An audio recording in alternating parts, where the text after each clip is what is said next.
वहां की शोभा ही अद्भुत है। आसीत गिरवरो राजन त्रकूटे विस्तृता शीरुर्भविष्यति भुंजाना।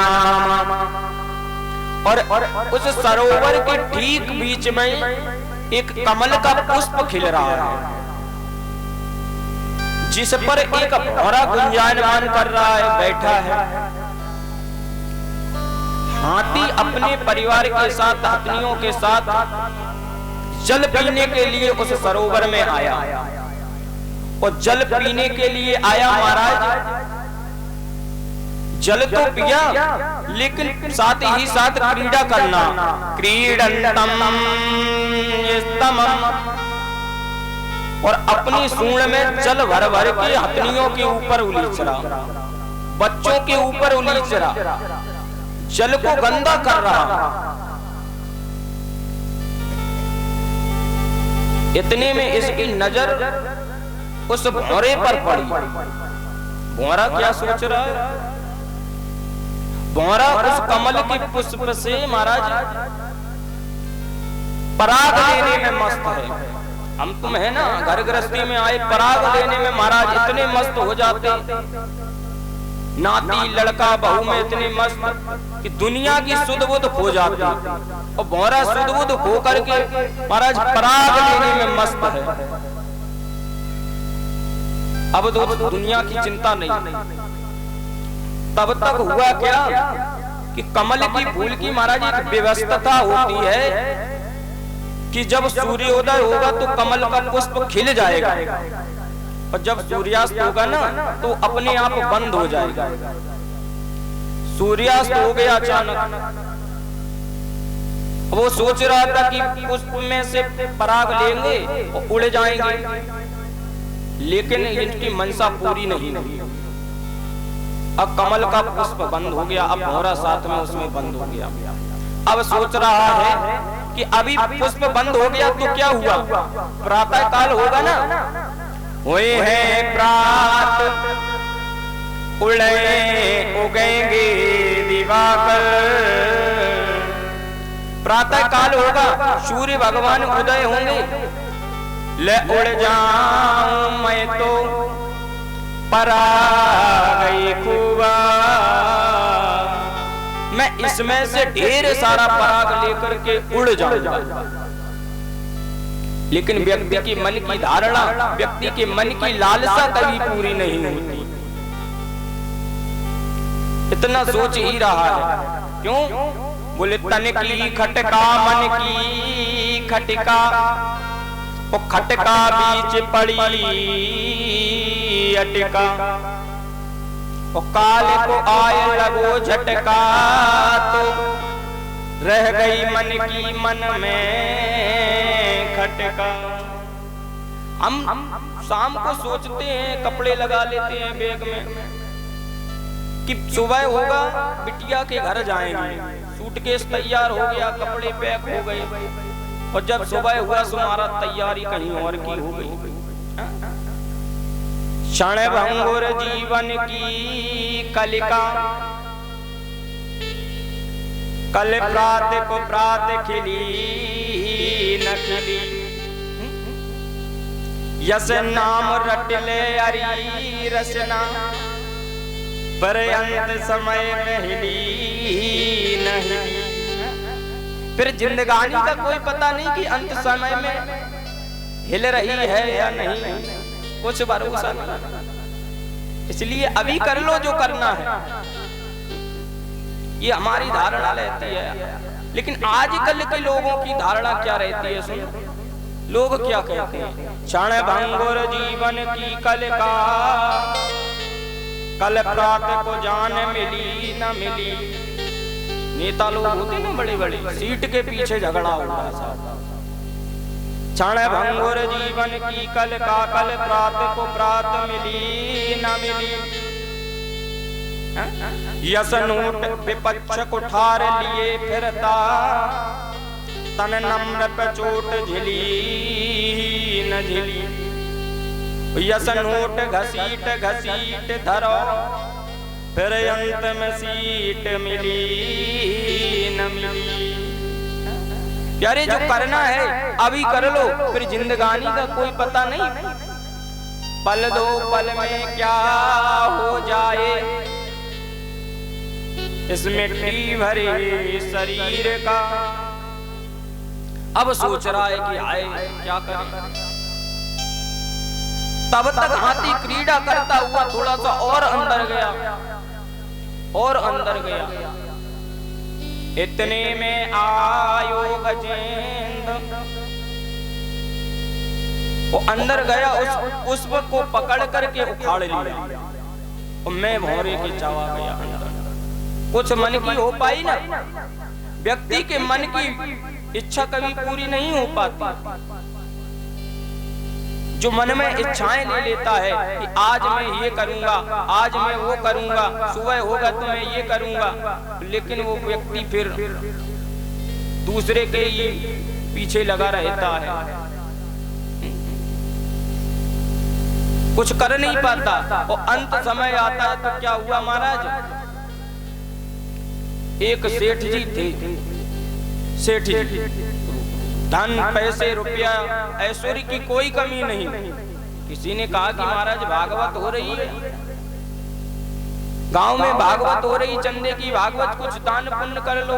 अरे बोले अभी कहाँ, ताजा ताजा करेंगे, यहाँ तो फाइल में ऊपर रहेगा।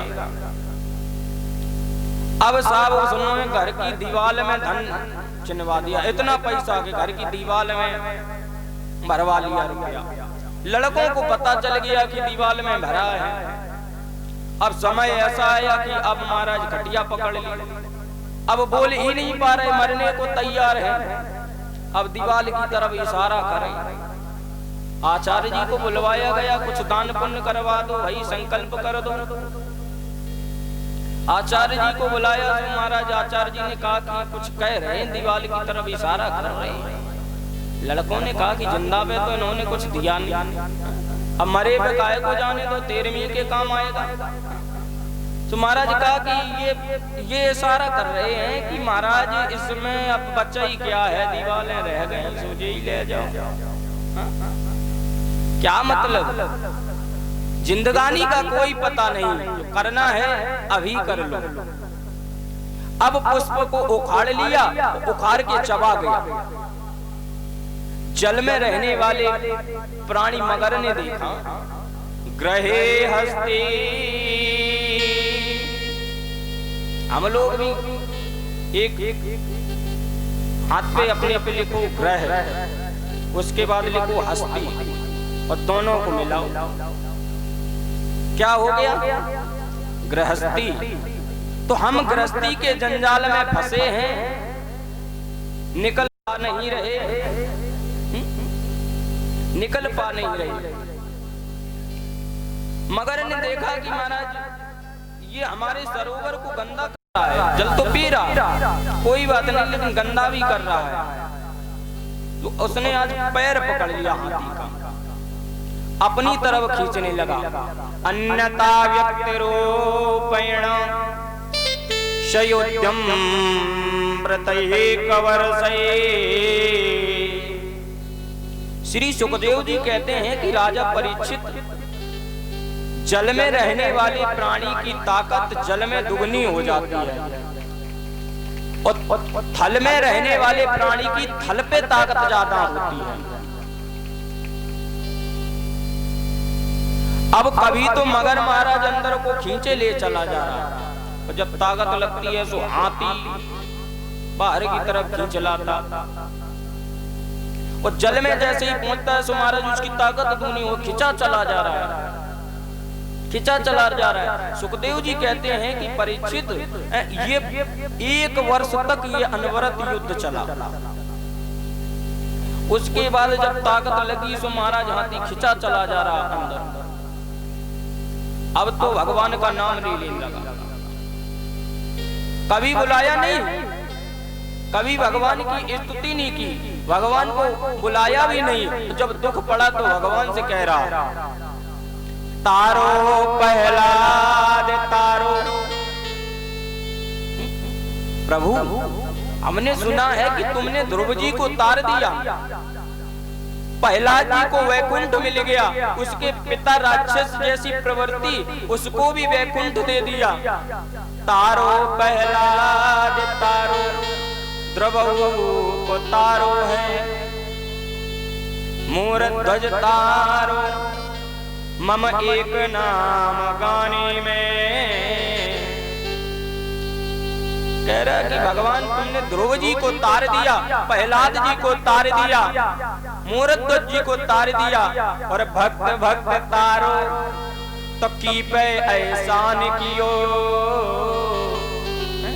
और भक्तों को अगर तुमने तारा तो किस पे एहसान कर दिया। और बिना भक्त तारो तब ही तारी वो तुम्हारो है। अरे बिना भक्त को तार के दिखाओ तब तो कुछ एहसान है ना, ऐसे एहसान नहीं माना जाएगा।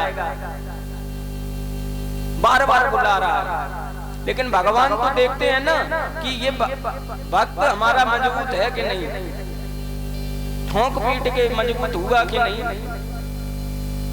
थोड़ा सा और अंदर जाने लगा, घर वालों से परिवार वालों से कहा, अरे हम पे मुसीबत है, हमारी जान पर आफत आ गई, अब बचाओ ना। घर वालों ने साफ मना कर दिया कि हम तुम्हें नहीं बचा पाएंगे। क्यों? बोले अभी तक हमारी चाह तुम में लगी थी। ये दुनिया वाले ऐसे हैं कि महाराज जब तक इनकी चाह तुमसे लगी है तब तक ये तुम्हारे साथ रहेंगे, उसके बाद लात मार देंगे। क्यों? चाह आनों में पैसा बनाती रही, चाह आनों में पैसा बनाती रही, और चाह पैसे से रुपया बनाती रही, और चाह रुपया से नोट बनाती रही, और चाह नोट से कोठी बनाती रही, और चाह कोठी में मोटर मंगाती रही, चाह मोटर से होटल में जाती रही, चाह होटल में बोतल खुलाती रही, और चाह क्या क्या न करती कराती रही। चाह जर से लगी जी जरा हो गया, चाह हर से लगी जी हरा हो गया, चाह पीली जिन्होंने वो पीले हुए, और चाह छोड़ी जिन्होंने रसीले हुए। चाह उनकी हमको हरदम चाहिए, और वो हमें चाहिए तो फिर क्या चाहिए। और वो ऊपर वाला अगर हमें चाहने लगे तो फिर क्या चाहिए। घनश्याम तुम्हें दोनों